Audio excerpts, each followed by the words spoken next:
Kericuhan yang terjadi di Papua Nugini itu terjadi setelah ratusan personil, kepolisian, tentara, staf negara, dan juga pegawai negeri sipil melakukan aksi mogok kerja dan berunjuk rasa sebagai bentuk protes mereka atas pemotongan gaji mereka yang mencapai 50%. Wah, gila nggak tuh? Yo geng, tekan tombol subscribe geng. Hey yo, what's good? Welcome back to Kamar Jerry.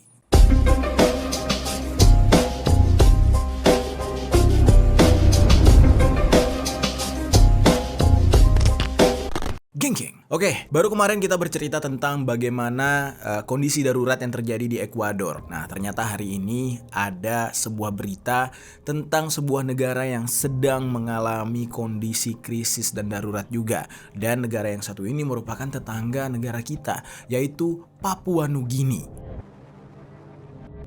Untuk saat ini, di Papua Nugini sedang terjadi kericuhan serta penjarahan di mana-mana yang membuat kondisi di sana sangat-sangat mencekam. Permasalahan ini muncul gara-gara adanya pemotongan gaji terhadap aparatur sipil negara. Nah, jadi para pegawai-pegawai di sana, termasuk juga polisi, tentara, itu mengalami pemotongan gaji. Sehingga terjadilah kericuhan, yang mana kericuhan ini mengingatkan kita pada krisis 1998 yang pernah terjadi di negara kita Indonesia, yang di saat itu terjadi penjarahan, chaos di mana-mana, pembakaran, eksekusi, pokoknya kacau banget. Dan untuk saat ini Papua Nugini sedang mengalami hal tersebut. Nah, di tengah-tengah kericuhan itu, tiba-tiba ada satu negara yang ikut campur dan ikut angkat bicara, yaitu negara Cina. Ada apa dengan Cina? Kenapa kok Cina jadi ikut-ikutan? Kenapa Cina merasa terusik gara-gara kondisi kericuhan yang terjadi di Papua Nugini? Sampai-sampai pemerintah mereka itu mengecam Papua Nugini. Nah, sekarang kita bahas kronologi selengkapnya tentang kejadian ini, langsung aja di sisi lain.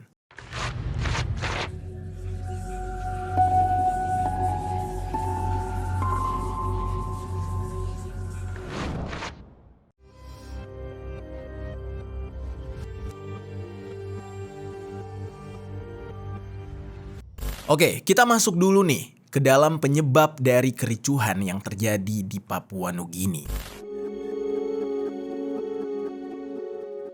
Jadi geng, kericuhan yang terjadi di Papua Nugini itu terjadi setelah ratusan personil, kepolisian, tentara, staf negara, dan juga pegawai negeri sipil melakukan aksi mogok kerja dan berunjuk rasa sebagai bentuk protes mereka atas pemotongan gaji mereka yang mencapai 50%. Wah, gila nggak tuh? Nah, jujur ya, concern gue tuh ada dua hal di sini. Yaitu yang pertama nih ya, pemotongan gajinya kan gede banget, 50%. Jadi kalian bisa bayangkan kalau gaji mereka kayak di Indonesia nih, UMR misalnya 4.800.000, dipotong setengahnya. Berarti mereka cuma gajian 2.400.000.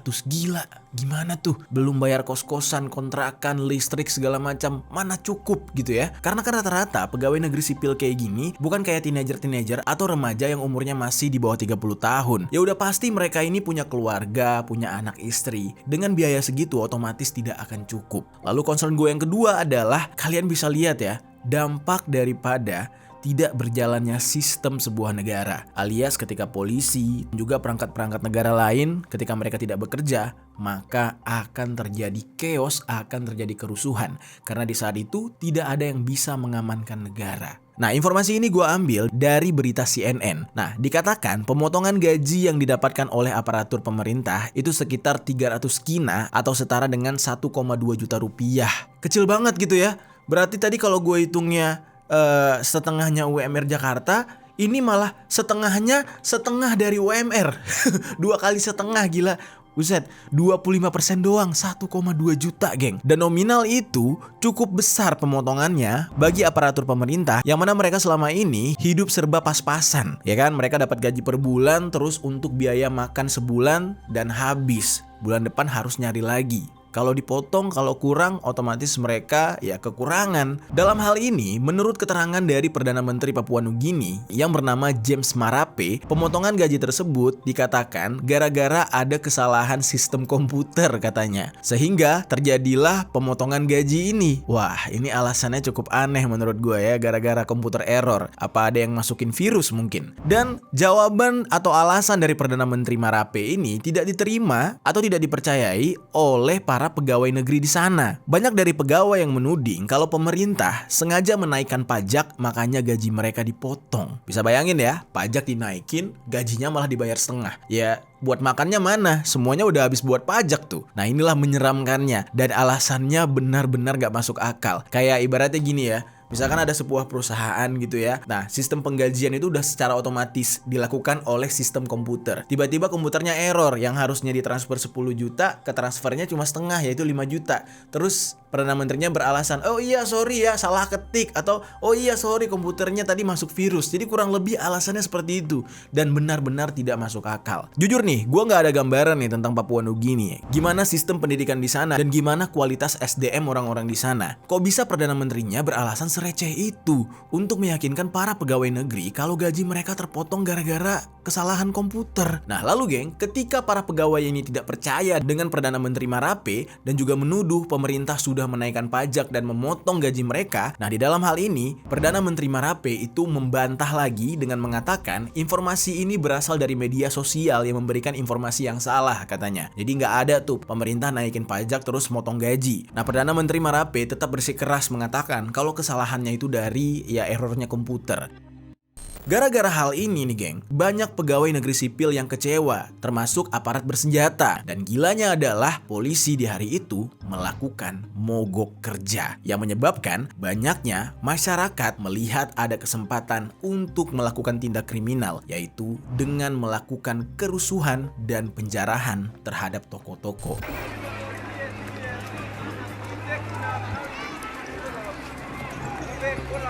Pada awal kejadian ini, sebenarnya ada aksi protes nih geng. Aksi protes pertama kali dilaksanakan pada hari Rabu pagi, tanggal 10 Januari tahun 2024. Yang mana ini merupakan sebuah pemandangan yang mungkin gak pernah kita lihat sebelumnya di negara manapun. Kalian biasanya melihat demo itu ya dihadiri oleh warga sipil atau sekelompok ormas atau organisasi masyarakat atau juga mungkin para buruh. Nah itu yang biasa ngelakuin demo gitu ya. Tapi di Papua Nugini yang demo polisi dan juga staf-staf lainnya. Mereka melakukan demo di depan gedung parlemen. Dan dalam aksi demo tersebut pada awalnya dilaksanakan dengan aman dan tertib. Tidak ada kericuhan sama sekali. Nah namun tepat di sore hari, kericuhan mulai terjadi dan mulai menyebar ke seluruh penjuru ibu kota, yaitu di kota Port Moresby, ibu kota dari Papua Nugini. Lalu kemudian kerusuhan semakin meluas sampai ke 300 km ke arah utara dan kota Lae. Kerusuhan ini terekam di beberapa video yang tersebar di internet geng. Terlihat di dalam video yang viral tersebut beberapa orang melakukan penjarahan di toko-toko. Dan di dalam kasus penjarahan, toko-toko yang menjadi sasaran adalah toko-toko milik warga beretnis keturunan Cina. Nah, mirip banget ya, seperti krisis 98 yang terjadi di Indonesia. Targetnya adalah toko-toko masyarakat Indonesia keturunan Tionghoa. Di saat itu, para penjara ini masuk ke dalam toko-toko tersebut secara paksa. Mereka memecahkan jendela, mendobrak pintu, membongkar teralis, lalu setelah itu mengambil barang-barang yang ada di sana. Dan penjarahan ini benar-benar niat, geng. Mereka ada yang bawa troli sendiri, bawa karung, dan bahkan bawa mobil sendiri, kayak mobil bak untuk mengangkut semua hasil jarahan tersebut. Dan yang lebih gilanya lagi ada yang pakai tangan kosong doang. Kalian bisa lihat di beberapa gambar itu ada beberapa pria yang sedang menjarah, dia membopong kulkas. Gila nggak tuh? Nggak mau rugi banget ya geng ya. Jadi kulkas juga digendong sama dia. Nah dari beberapa target penjarahan ada beberapa pusat perbelanjaan atau supermarket yang menjadi sasaran juga. Yang mana setelah barang-barangnya dijarah itu tempat gedungnya malah dibakar. Mobil-mobil yang terparkir di sepanjang jalan juga menjadi target pembakaran massa yang di saat itu belum diketahui siapa provokatornya yang membuat masyarakat jadi marah besar. Dan kondisi ibu kota Papua Nugini di saat itu benar-benar mencekam dengan banyaknya titik-titik api yang diakibatkan dari pembakaran oleh para perusuh. Nah banyak kepulan asap tebal, asap hitam gara-gara hal tersebut. Lalu nggak cuma pertokoan yang menjadi target. Di saat itu warga yang marah juga berusaha untuk menghancurkan pagar besi dan rantai yang mengunci pagar di luar kantor Perdana Menteri mereka, yaitu Perdana Menteri James Marape. Terlihat di sebuah video, massa yang marah itu berhasil membongkar pagar dari kantor Perdana Menteri tersebut. Nah lalu di beberapa titik kerusuhan ternyata juga terjadi penembakan dan penculikan. Di saat itu ada hal yang sedikit membingungkan. Dikatakan banyak aparat yang memilih untuk mogok kerja. Tetapi ketika kerusuhan sudah terjadi melibatkan warga sipil, ada beberapa aparat yang masih standby dan masih bertugas. Mereka ditugaskan untuk mengamankan kerusuhan. Dan menurut keterangannya ada sekitar 1.000 anggota militer yang akhirnya diturunkan. Dan itu merupakan sisa dari anggota militer yang masih mau melaksanakan tugas. Sementara sebagian besarnya yang lain memilih untuk mogok kerja. Di saat itu petugas militer mencoba untuk mengamankan situasi. Namun jumlah dari perusuh atau warga yang melakukan kerusuhan ini jauh lebih banyak. Sehingga diturunkannya anggota militer di saat itu tidak terlalu berdampak. Jadi kerusuhannya itu malah semakin besar dan semakin melebar. Dan akibat dari kerusuhan ini ada sebanyak 15 orang yang tewas, yang mana ini terdiri dari 8 orang yang tewas di Port Moresby dan 7 orang tewas di kota Lae. Dan korban tewas terus bertambah. Dari informasi terakhir yang gue dapatkan dikatakan ada sebanyak 22 orang total warga yang tewas di dalam kerusuhan ini. Rumah sakit terbesar yang ada di ibu kota Papua Nugini itu menjadi tempat untuk merawat korban-korban yang terluka dan juga korban tembak di dalam kerusuhan. Nah, dikatakan ada 25 orang yang terluka parah akibat terkena tembakan dan 6 orang yang mengalami luka parah karena mendapatkan tikaman menggunakan pisau. Nah, lalu jumlah korban terus berjatuhan hingga sampai 50 orang. Di dalam kejadian ini, warga yang rusuh itu harus berhadapan dengan anggota militer yang masih bertugas. Nah, di saat itu terjadi pertikaian massa, makanya akhirnya jatuh korban. Dan gara-gara kerusuhan ini, Perdana Menteri Marape itu benar-benar panik. Dia sampai meminta maaf atas kondisi yang terjadi di negaranya dan mengatakan kalau apa yang terjadi ini merupakan pelanggaran hukum dan hal tersebut tidak akan dia toleransi. Dia akan mengejar siapa provokator di dalam kerusuhan ini. Perdana Menteri Marape benar-benar malu. Dia sangat malu dan sampai meminta maaf kepada pemilik bisnis lokal yang ada di Papua Nugini, yang mana rata-rata pebisnis, pedagang di sana itu adalah orang-orang dari etnis Cina. Dan dia mengatakan bahwa pemerintahannya akan mempertimbangkan untuk menawarkan langkah-langkah keringanan pajak bagi pemilik bisnis yang terdampak sebagai bentuk untuk meringankan sejumlah kerugian yang dialami oleh para pembisnis gara-gara kerusuhan di negaranya. Dan menurut Gubernur Distrik Ibu Kota Nasional Papua Nugini, yaitu yang bernama Poes Parkop, kerusuhan ini tidak disebabkan atau tidak melibatkan para demonstran yang diisi oleh polisi, tentara, atau staf negara lain. Dikatakan kalau orang-orang yang demo tadi demonya secara damai dan setelah demo mereka pulang ke rumah masing-masing. Nah, tapi kerusuhan yang terjadi di sore hari setelah demo ini justru ditunggangi oleh kelompok-kelompok oportunis yang tidak bertanggung jawab, kata dia. Ya sebenarnya statement ini cukup masuk akal. Ya nggak mungkin lah polisi, tentara, terus staf negara melakukan kerusuhan penjarahan kayak gini gitu ya. Mereka kan cuma nuntut gaji mereka supaya dikembalikan lagi, tidak dibayar setengah doang. Ya nggak mungkin lah mereka melakukan kerusuhan. Mereka cukup berdemo secara damai. Nah tetapi kan ada dampaknya tuh geng. Ketika mereka mogok, ketika mereka tidak bertugas dan justru melakukan demo, di saat itu kan banyak masyarakat kelas bawah yang melihat ada kesempatan untuk melakukan tindakan kriminal. Ya gara-gara negara lagi nggak dijaga. Nah akhirnya terjadilah kerusuhan besar-besaran karena polisi atau pihak keamanan sedang tidak bertugas. Dan kerusuhan ini nggak main-main. Sampai-sampai Perdana Menteri Marape itu mengumumkan status keadaan darurat yang diberlakukan di ibu kota negara yaitu Port Moresby selama 14 hari dari kejadian, yaitu tanggal 11 Januari tahun 2024. Dan atas kerusuhan ini, Perdana Menteri Papua Nugini yaitu Marape itu juga memberhentikan beberapa pejabat pemerintah yang diantaranya ada di bagian Departemen Keuangan dan Pembendaharaan serta Kepala Polisi Papua Nugini karena dianggap menjadi salah satu penyebab dari keosnya Papua Nugini. Nah, tetapi Perdana Menteri Marape mengatakan kalau beberapa pejabat negara yang diberhentikan itu tidak dipecat untuk selamanya, tetapi mereka hanya diskors atau diberhentikan selama 14 hari kerja. Karena menurut Perdana Menteri Marape, mereka ini tidak terlibat dalam kerusuhan, tetapi sedikitnya menjadi penyebab. Ya, walaupun mereka tidak terlibat, tapi gara-gara mereka nih jadi pemicu adanya kerusuhan ini. Jadi istilahnya tuh gara-gara para pejabat pemerintah ini blunder gitu ya, sehingga terjadilah mogok kerja yang dilakukan oleh aparat keamanan sehingga memicu kerusuhan karena adanya kesempatan. Atas terjadinya kerusuhan di Papua Nugini, ada sebuah fenomena yang menurut gue cukup unik dan aneh nih. Jadi nih geng, tiba-tiba pemerintah Cina, ini benar-benar pemerintah Cina ya, dari Tiongkok langsung gitu, mengajukan protes keras terhadap pemerintah Papua Nugini karena beberapa toko milik warga yang beretnis Cina diserang dan dijarah ketika kerusuhan itu terjadi. Dan menurut informasi juga dikatakan ada beberapa warga Cina yang mengalami luka-luka atas tindakan kekerasan dari para penjara ini. Tidak dapat dipastikan berapa orang korbannya, tetapi yang jelas tidak ada korban yang tewas.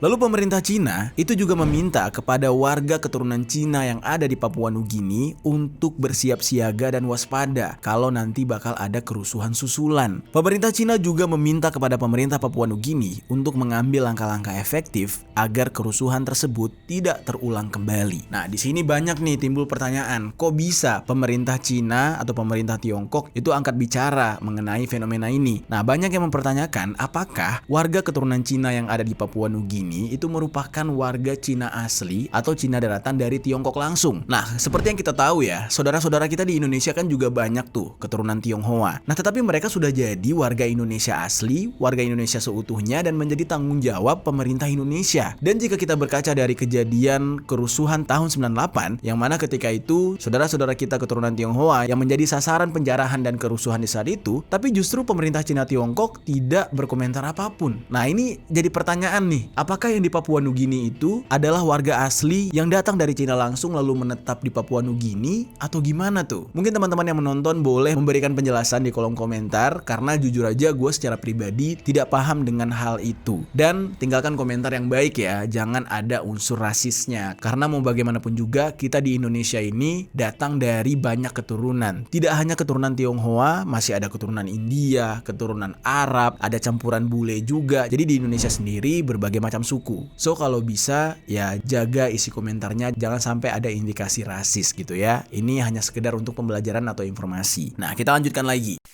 Sekarang kita bakal ngebahas tentang pengaruh politik dalam kericuhan.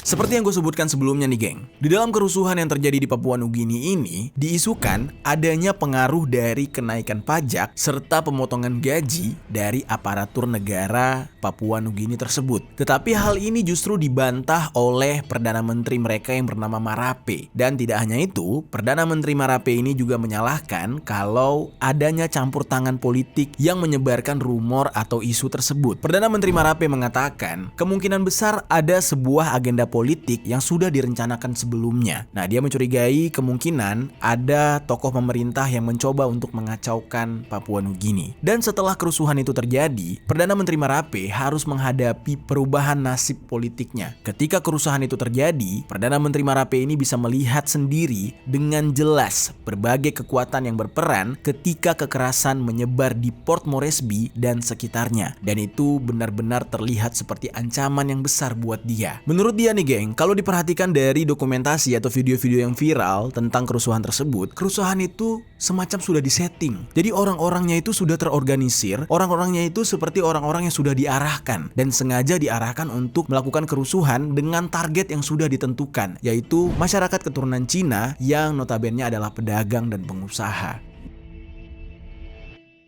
Karena menurut Marape, ini aneh banget. Yang bermasalah kan polisi, tentara, dan staf negara lain yang merasa mereka haknya tidak dipenuhi gitu ya. Tetapi kenapa justru yang rusuh adalah pihak lain? Apakah ini benar-benar murni masyarakat melihat kesempatan untuk berbuat kejahatan? Atau justru di sini ada provokatornya? Orang yang pertama kali men-trigger atau mengajak masyarakat untuk berbuat kriminal tersebut. Nah, terus menurut sumber yang gue dapatkan, kondisi politik yang ada di Papua Nugini itu sebenarnya rapuh banget dan kacau balau. Bahkan masyarakat mereka hampir 80-90% tidak mau tunduk pada pemerintah atau tidak percaya pada pemerintah. Dan bahkan ketika seorang pemimpin atau perdana menteri baru saja dipilih di Papua Nugini, mereka akan dilindungi selama 18 bulan penuh atau 18 bulan awal karena mereka sangat beresiko akan dieksekusi oleh kelompok-kelompok tertentu. Nah, jadi cukup berbahaya untuk menjadi seorang pemimpin di sana. Perdana Menteri Marape sendiri itu sudah memimpin Papua Nugini sejak tahun 2019 kemarin dan dia kembali menjabat sebagai bagian dari koalisi pemerintah tahun 2022. Kalau kita lihat dari Wikipedia, untuk saat ini dia itu menjabat sebagai Minister of National Planning di Papua Nugini.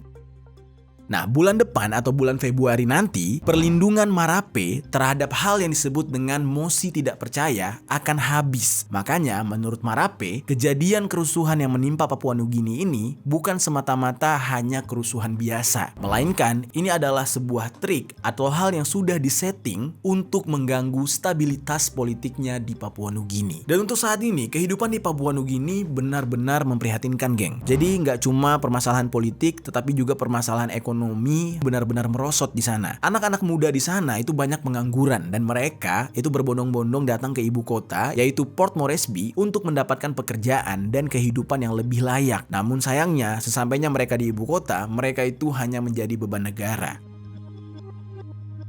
Dan untuk saat ini, Perdana Menteri Marape ini sedang menghadapi tekanan yang benar-benar berat. Nah, namun anehnya dia tidak kunjung melepaskan kekuasaan walaupun sudah ditekan kayak gitu. Dan dia pernah membuat sebuah statement yang kalau diartikan dalam bahasa Indonesia tuh kurang lebih kayak gini. Mau ganti pemerintahan, ganti di parlemen, bukan memanfaatkan rakyat untuk menciptakan pelanggaran hukum dan kenekatan seperti kericuhan yang terjadi beberapa waktu kemarin, kata dia. Nah, atas kerusuhan yang terjadi, Perdana Menteri Marape ini sudah berjanji akan meminta pertanggungjawaban dari pihak-pihak tertentu yang dianggap sebagai pemicu kerusuhan. Nah, tetapi justru lawan politiknya atau oposisinya itu mendesak Marape untuk segera mengundurkan diri dari jabatannya. Nah, jadi Perdana Menteri Marape ini punya lawan politiknya atau oposisinya. Namanya itu adalah Joseph Lelang. Dan Joseph Lelang ini meminta agar Perdana Menteri Marape ini segera mundur dari jabatannya karena dia dianggap telah gagal memimpin Papua Nugini. Nah, semua hal ini merujuk kepada kerusuhan yang terjadi di Papua Nugini yang benar-benar serem. Nah, Joseph Lelang sebagai oposisi itu mengeluarkan statement yang dalam bahasa Indonesianya kurang lebih kayak gini. Kami tidak peduli siapa yang akan menjadi Perdana Menteri berikutnya, tetapi Marape harus mengundurkan diri untuk membuka jalan bagi perubahan,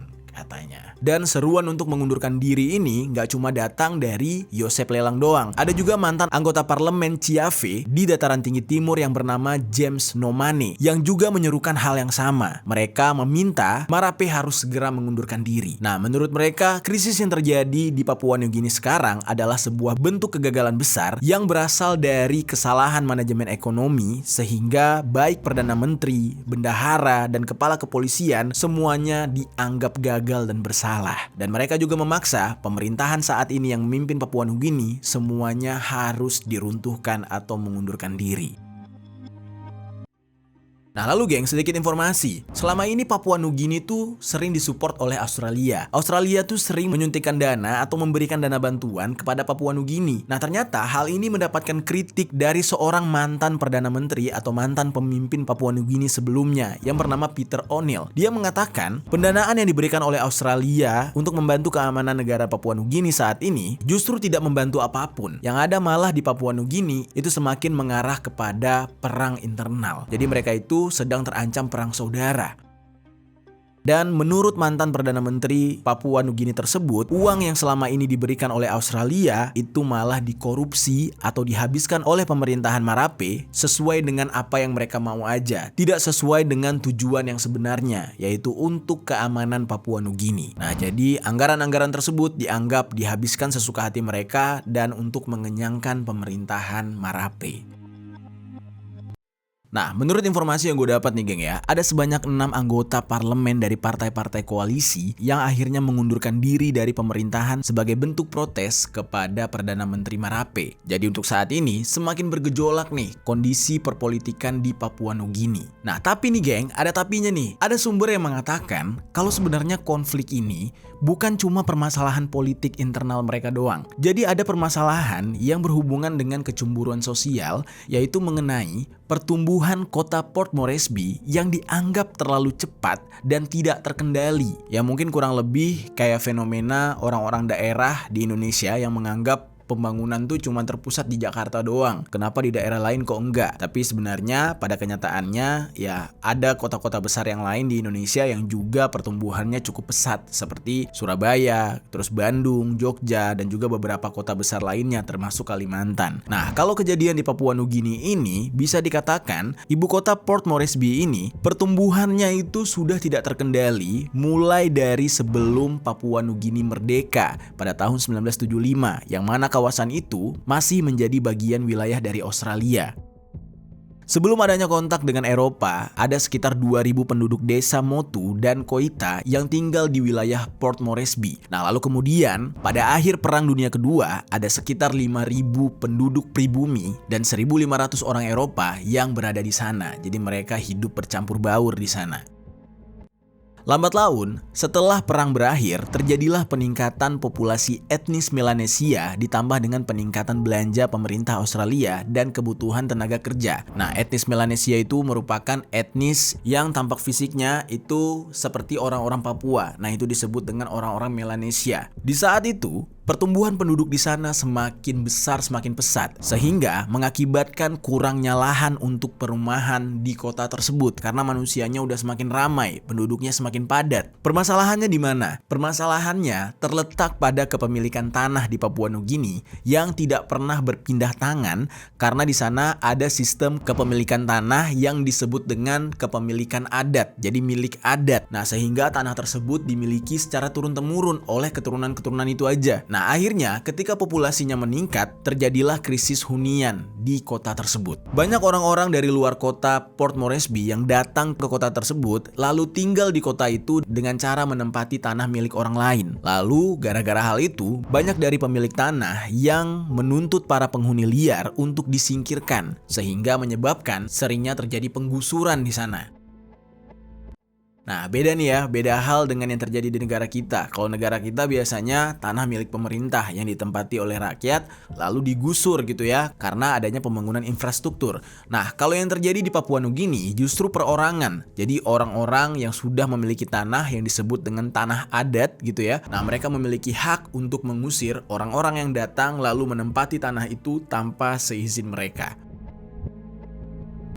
Nah, jadilah karena sistem kepemilikan tanahnya yang kayak gitu, akhirnya terjadi yang namanya kesenjangan sosial. Ditambah lagi dengan tingginya angka pengangguran, memperparah situasi dan kondisi dari Port Moresby itu sendiri.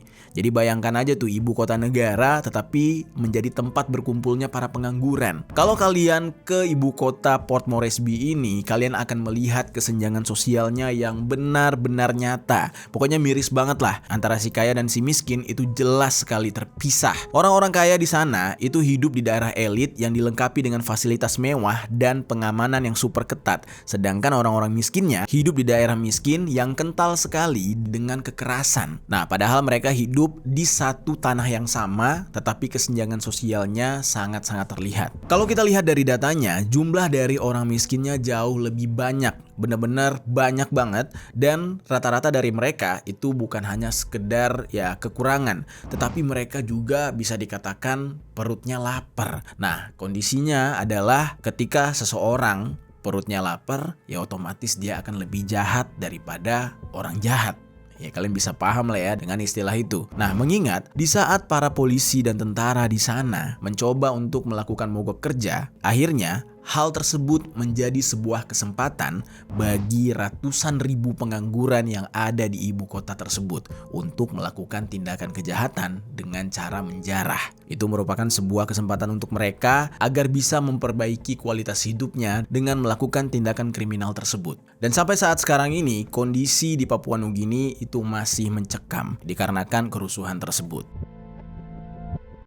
Itu dia geng, pembahasan tentang kerusuhan yang terjadi di Papua Nugini. Ini semua terjadi gara-gara kesenjangan sosial, dan kerusuhan di sana itu mengingatkan kita pada tragedi kerusuhan yang pernah terjadi di negara kita di tahun 1998.